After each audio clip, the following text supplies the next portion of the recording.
Give yourself a chance.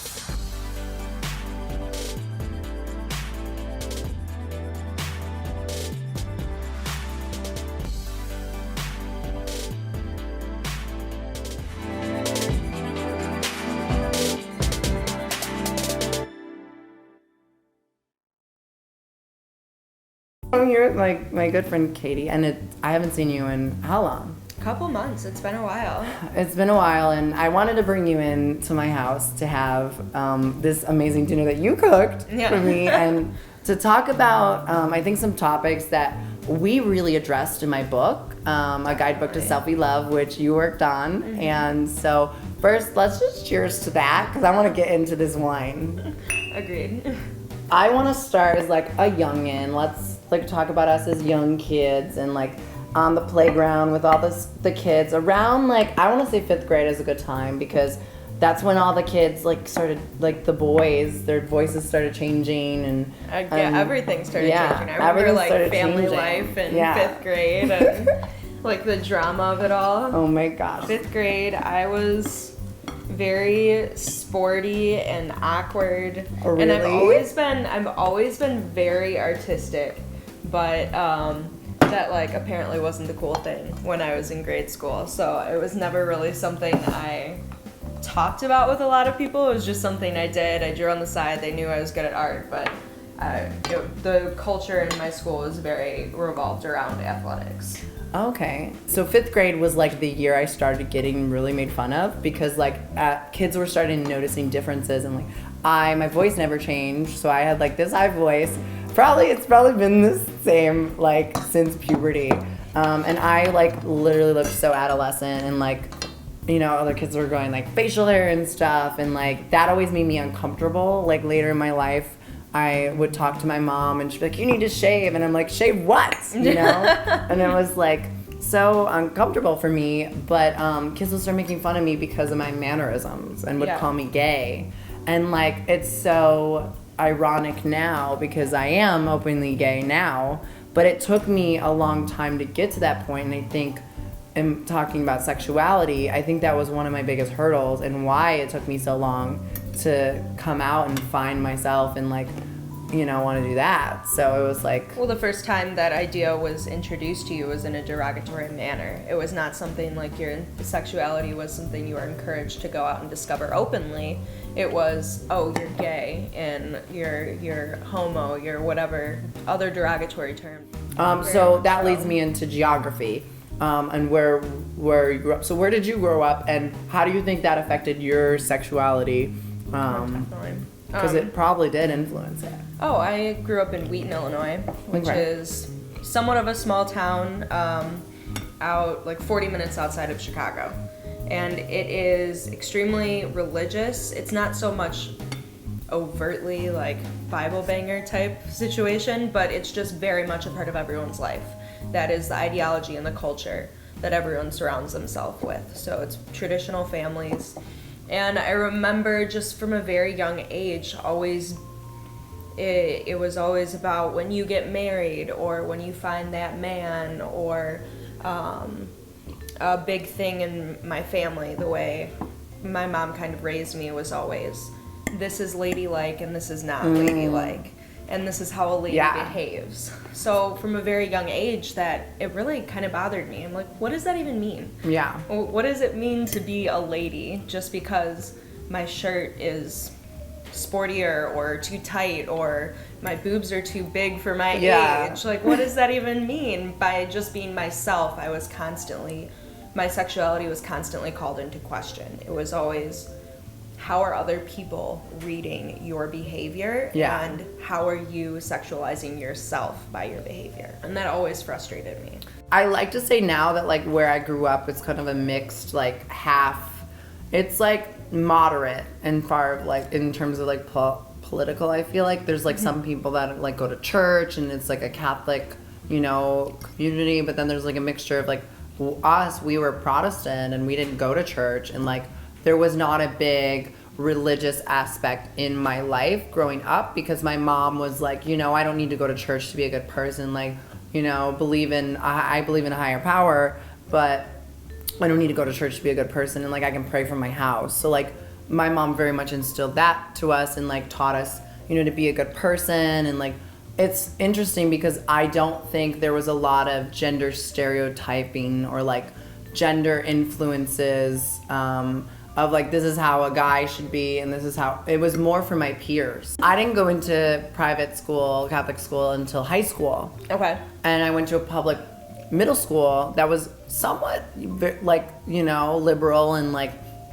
mix of kids all over, but all the kids were the ones that were like emphasizing, like all of them had girlfriends, you know, all the boys had girlfriends and all the girlfriends had boyfriends, you know. It was like very much like, how are you gonna pair off? yeah, if you didn't have a girlfriend you were like uncool, like as a guy, and if you didn't like do great at the sports, you know. And we didn't have a lot of girls on the sports teams of what I remember. Just this idea of like I was uncool because of my mannerisms and I was called gay because of my mannerisms, but it all like boiled down to the fact that like I wasn't dating a girl, you know. And like I was like, so what, you know what I mean? Because look at my plate versus yours. By the way, is this guacamole and chips? Yes, that is.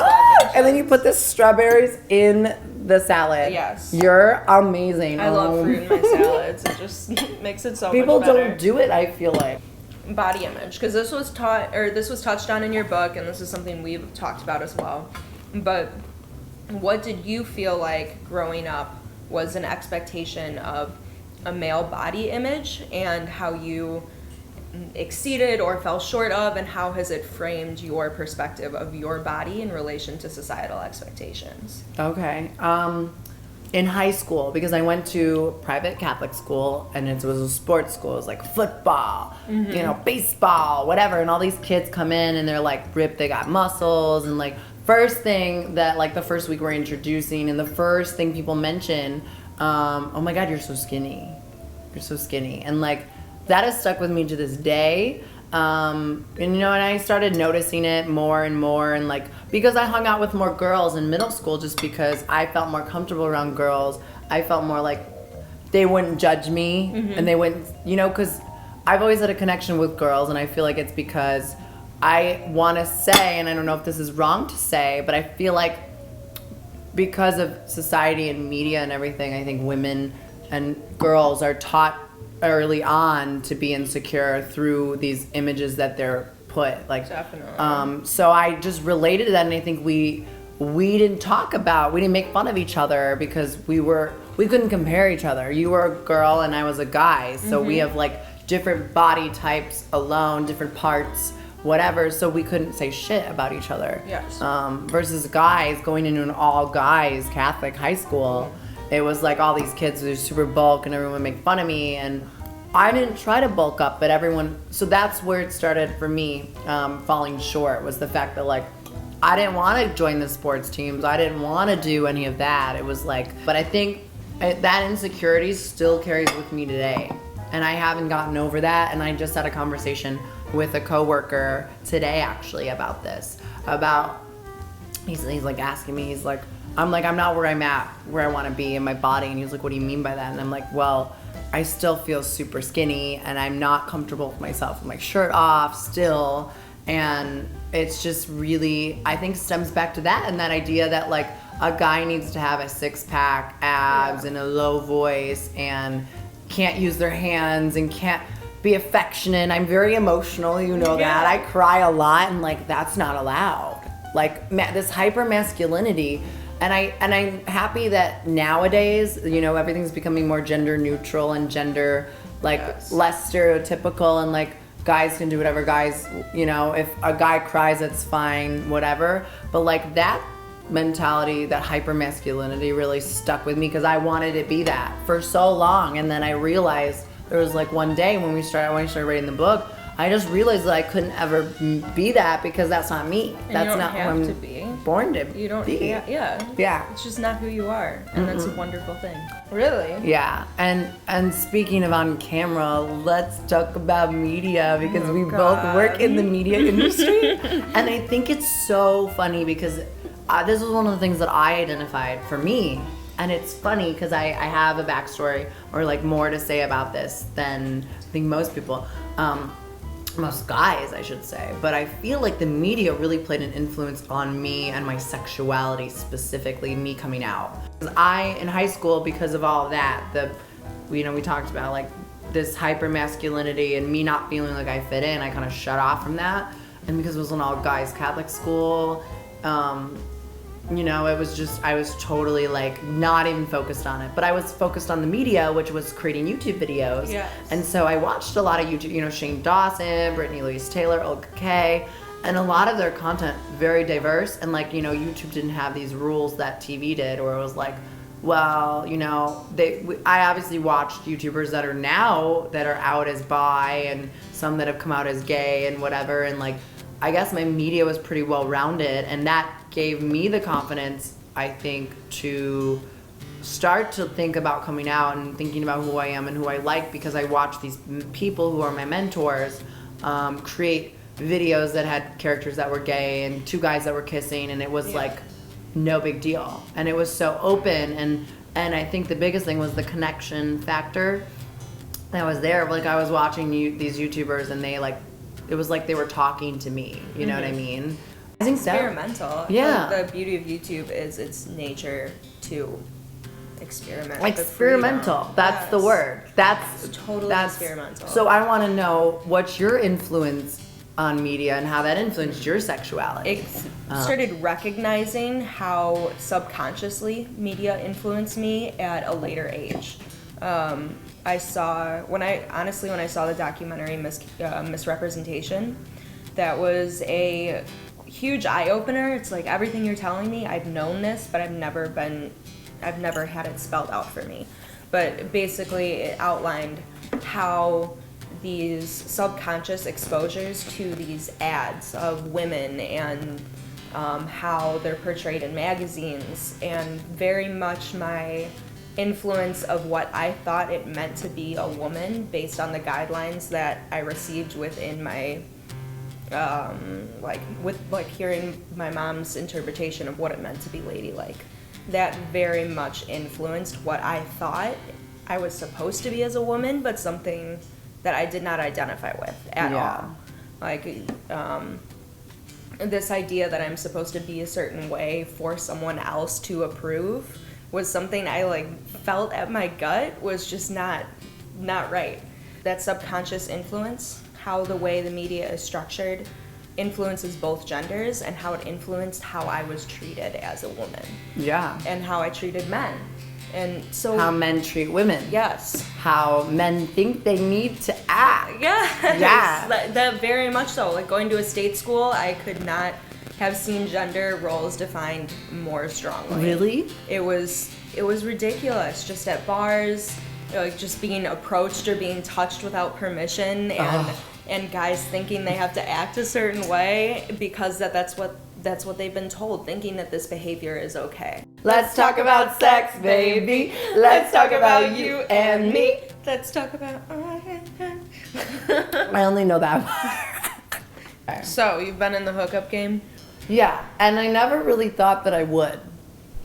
I know you were hesitant a couple months ago, being like, I don't really want to do the hookup thing. So where are you now? So when I got into this human sexuality class, I originally wanted to do a project on Tinder and on dating for millennials and our age, dating and what do people use Tinder for? I feel like a lot of people staple it out as it's just a hookup app. But then I did a wedding and they met on Tinder. But that being said, and I was not taking anything serious when I started getting on Tinder. And guys would message me, whatever, and I'd be playful back or be fun or be bold back because I was like, this isn't gonna go anywhere. I'm just doing this to see what guys' responses are if I go with it. And there was this one guy and he was like, come over. And one night I was just like, what do I have to lose? And then it turned into a hookup. Lately, I think at the beginning of human sexuality, I was very closed off to the idea of men in general because I had broken up with my ex, and that was, it was very hard for me. Yes. Even though it was such a short relationship, I was not even like 6 months after, I was still picking up the pieces of who I was. And like that really, if I didn't go through that experience, the book wouldn't have happened. If I wouldn't gone through that, I wouldn't have explored who I was and who I want, you know, like what I wanted in life. But it really, I was off of dating apps as of last October. And so now in Human Sexuality, I want to explore my sexuality a little bit more. And like, I'm 21 now, and I'm going to be going out to the bars, and I'm going to be meeting guys and going to events. And I feel like part of me feels really uncomfortable still, but it's because I haven't experienced that. And so that terrifies me, but I have this will and this want to like be experimental and like. As long as you feel good about it, that's the thing. It all comes back to your internal understanding and experience of yourself. And I think relationships are so defining, and sex is so defining and difficult because it is no longer just about you. You're defining yourself in the context of another person. Because, you know, we're living in a society that's overly sexualized and like, you know, but at the same time, sex is shamed. Yeah. And that's something that like That is so contradiction. competing, and like, So what are we supposed to frustrating. believe? So you know what, like, my last kind of closing thing here out of my human sexuality classes, one of the sexologists that he brought in, my teacher, you know, said something that really in the last week has changed me so much, and I can't wait to bring it forth in the future. And that for me is, I'm a giver in the sense of like, my media and my ideas and what I put out is for the universe and for people. It's a gift. You know, the talent I was given is a gift, and I have to use that to make a change. And for me, that was writing my book and creating media that creates change. And I'm Yes, very, definitely. even if it's more mainstream or making money, it still has a positive impact on someone, whether that's having them feel more comfortable coming out or whatever it is. But he said, well, your body is a gift, and you can give that to other people. And a lot of us think the reverse. We think, oh, it's my body, I can't let anyone, you know, see it or whatever. But like, if you look at it, that kind of giving mentality of like, no, I can share this gift with the world, I can share it to Yeah. other people. The more honest and open I am with the guys that I meet, maybe someone will be on the same page. And I think that's something that I learned out of my human sexuality class is like, if you guys are on the same page, if you both can communicate and say, hey, I'm looking just to like explore my sexuality, like maybe I want to try like a whip. Yeah. Oh, I want to do the same thing too, and that's it. Then just we're go for it. we're golden. But I think that's what I will take from what I'm trying to look for is I think, but you have to find those guys. I have to find those guys that are like know what they want and are open and honest about it.